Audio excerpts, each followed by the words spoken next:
those who have done something great, they don't claim to have done anything great, but only after they disappear, we understand their greatness.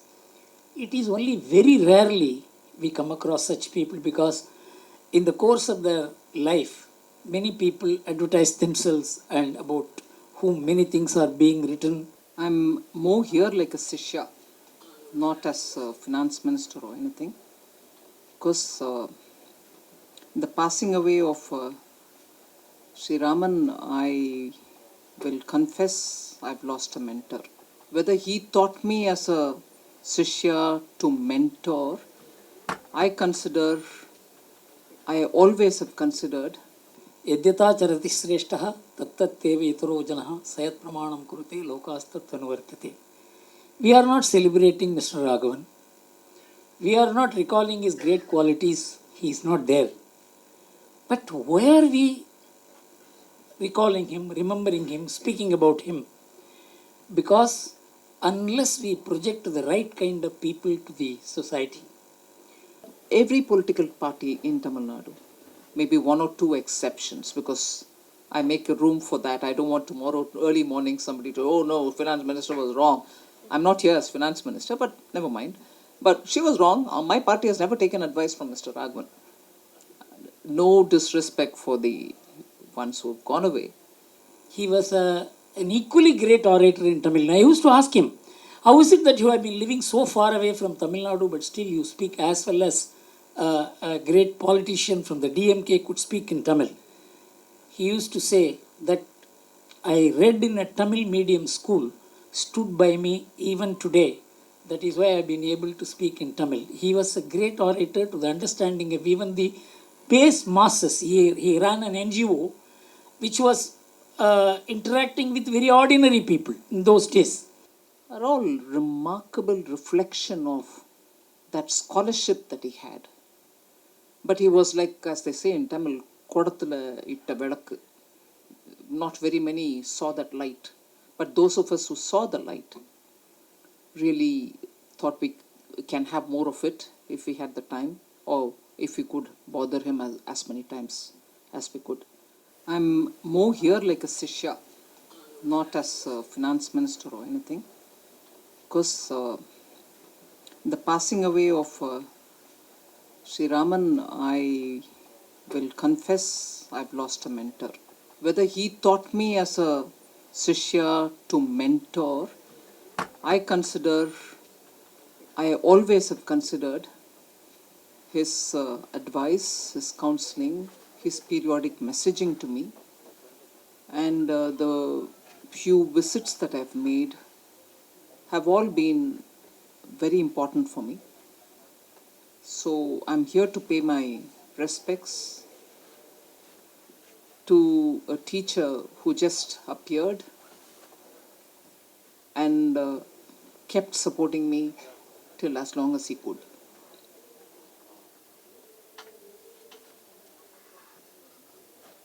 It is, I can't recall the first time I met him. It's a shame. I can't really recall when I met him the first time. But it was much before I became a minister. That much I can say. And I've benefited immensely by the articles that I've read of his in the Hindu business line. I hadn't noticed so much his writings in Hindu, but yes, Hindu business line.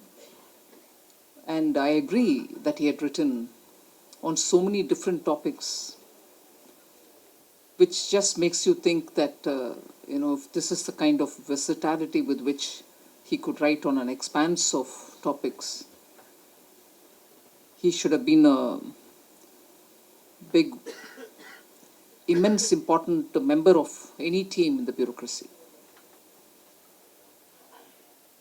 By talking with him and also by reading a few of his writings and also the memoir, I'm able to place the few important instances where, at whatever level he was in his role as a bureaucrat, he had sensed some developments and at least conveyed his thoughts. And as a result, you find a mind which was evolving in every one of the roles that he played. But wherever he was, as I say, heart and soul, body and mind and prana, all together in the work that he was doing. And that is the reason I would think early in his career, I don't know whether it is Barakpur or Midnapur where he was posted. He was astonished to see more than 6,000 cases pending, because as district magistrate, they had a magisterial role to play as well, not just the district collector, but magisterial role. And he couldn't just believe 6,000 cases can be pending. And in his 3 to 4 year tenure in that place, he consciously maintained reducing the pendency as one of his priority. And by the time he left the place for the next posting, the pendency had come down to 1,000 only, which means at his own effort, he had cleared about 5,000 odd cases. For a young officer, that must have been a bit of a rigor and bit of a monotony, and not glamorous at all, but that was the dedication with which he was from the beginning, that's how he had to get going with delivering on his duty. And somewhere I think he also, Nalini, please do correct me if I'm wrong, his early years, whether as a bureaucrat, late 50s and early 60s, were not easy, because he had to keep his family with a salary, maintain the extended family with a salary. And there were times of running the household with a shoestring budget, and he does record it somewhere. And clearly, it wasn't as if he was doing what he was doing because he had the comfort of taking care of his financials. No, he was hard up, but he didn't allow that to interfere in his efficiencies. I think after moving from his district postings, he's held some of the very enviable positions. To be in Home Ministry for 9 years is not at all easy. And at a time when India was going through severe crisis, I heard Data talk about the challenges, whether it is the Mizo rebellion or the Chinese or the Pakistani war and so on. And the Bangladesh division, I think at that time he was posted elsewhere, but then having been in the Home Ministry, you see the intensity with which all this happens. And I think that is the reason why he somewhere describes himself as, he felt himself to be like a bee in a bottle, desperately wanting to free himself from that and do something more constructive. So moving to the center and taking up main responsibilities was a very big attraction for him. And at whatever level he was, I did mention this once before, at whatever level he was, he sensed certain collaterals which will fall as a result of policy decisions. One such one was probably for want of oversight or for due following of the statutory requirements, the implementation of the national language. He did highlight at whatever level, saying one shouldn't rush through this. It's important to be sensitive to it. And unfortunately, there was this push to implement it because the statutes required it to be implemented by a certain time. And naturally, it had its severe collaterals. There were a lot of protests. But Raghavan was somebody who knew the requirement to balance with political realities. And it did see the fallout, which unfortunately others didn't see, but Raghavan did notice. And I wouldn't be wrong if I labor on one point, which since then, since the first Prime Minister's time till 2016, I would say, when he had written about it once again, after so many decades, is that India should make a lot more attempt and effort to rid itself of the colonial baggage. He was very keen on that. He, in fact, felt that that was an opportunity missed out since the first Prime Minister, since after that as well, that we did not do enough to remove those colonial hangovers that were still bothering our administration, our systems, our laws, our bureaucracy, and so on. That he, even in 2016, writes about it all over again, saying this is an important thing that we need to come out of it, we have to remove it. And for a bureaucrat who's in the system, going through the decision-making process, also to constantly keep feeling that in his mind, tells you that it is important for India to keep that on the agenda, whether you do it incrementally or do it faster. It is something which was very severely felt by Mr. Raghavan. One other thing which I've heard him speak to me on those one or two rare occasions is about the importance of technology and how it is necessary to bring in efficiency through technology. And in fact, he probably mentioned it once to me, and I've also read about it,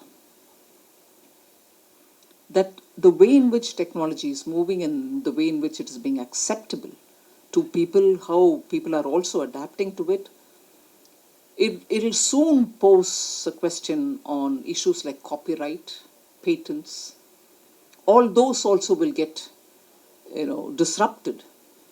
And we need systems to be ready to have the benefits of technology, but yet questions on copyright and other things may also come out. He has not elaborated it to me, but I later found that he had that kind of a thought as well on how technology is going to be important in our lives.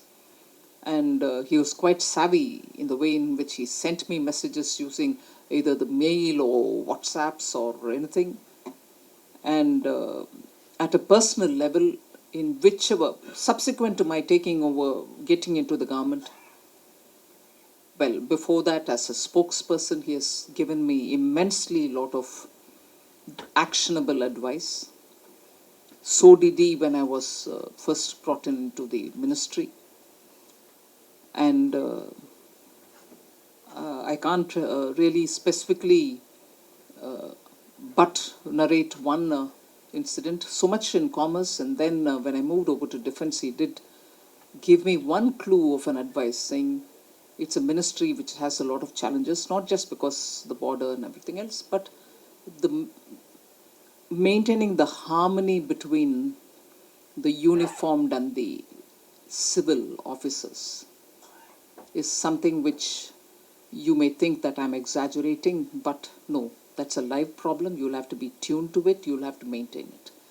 Harmony between the uniformed service and the civilian is very important, and that's what you as a minister will have to keep in mind. Was a very vital advice he had given me after I entered the ministry, defense ministry. Well, there are so many other things, of course, we can speak about. But because his advices were more coming out of a wise head and with a heart which felt for India to move fast towards development, his counsel was of use for most people who wanted it, irrespective of the political dispensation to which they belonged.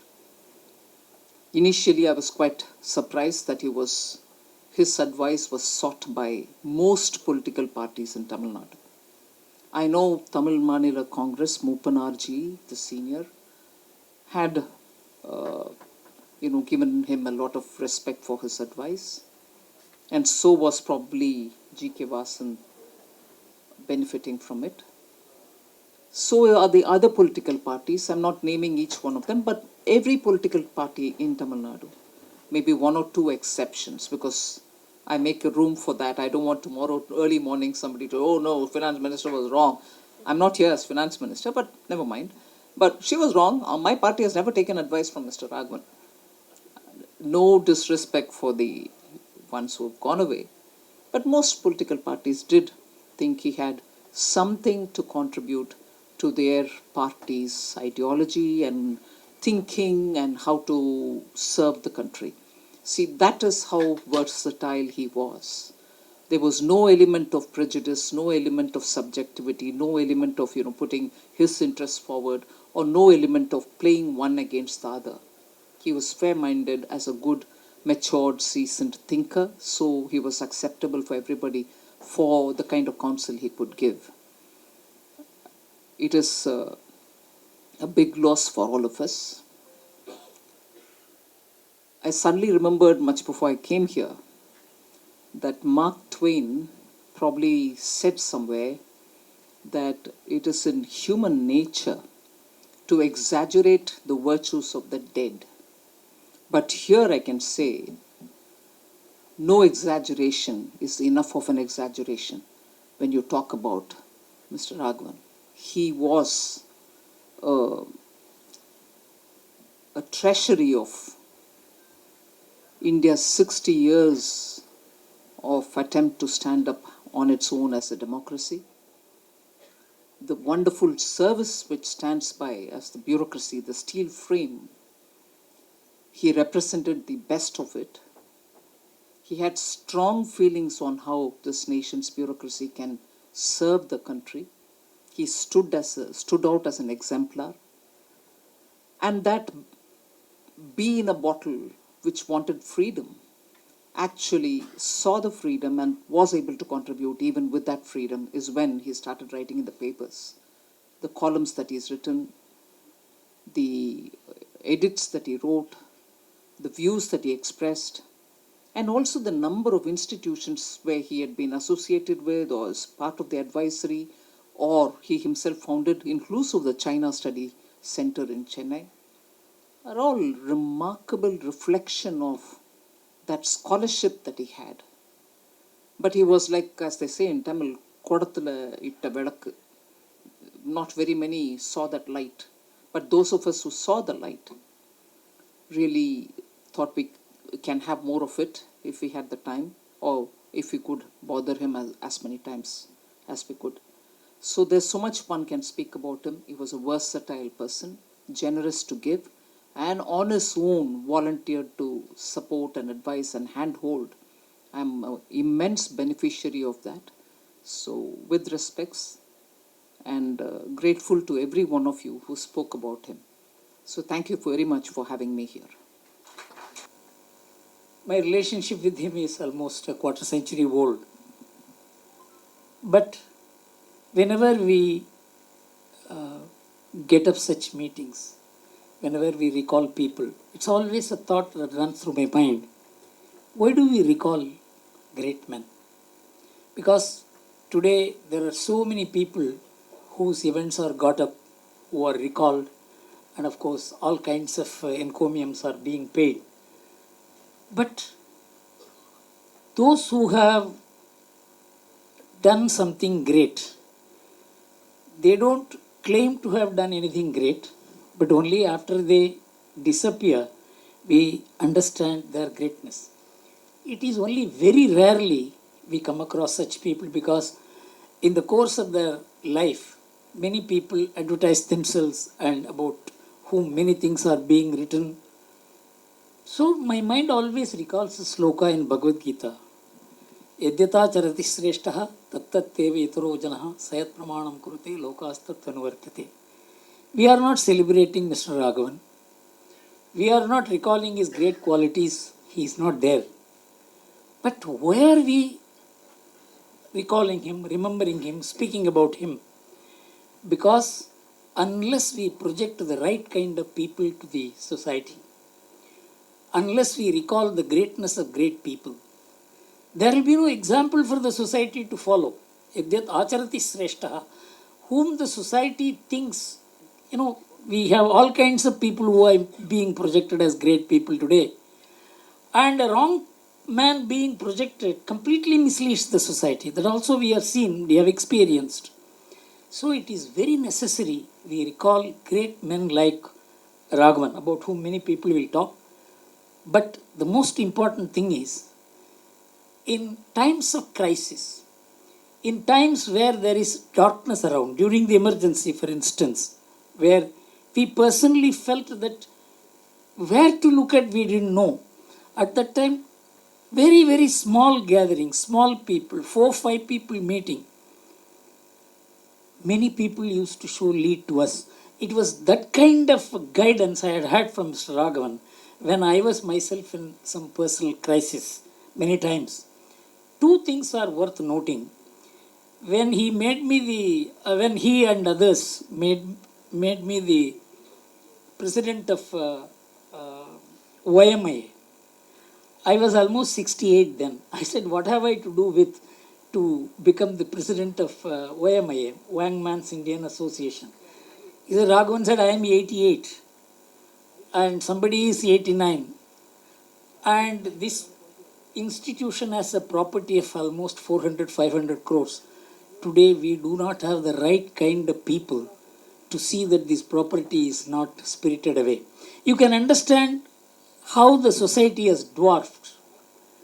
So to a dwarfing society, we need to project the right kind of people, and that is what Hilbert Haaland recalled when the Watergate scandal was being discussed in America.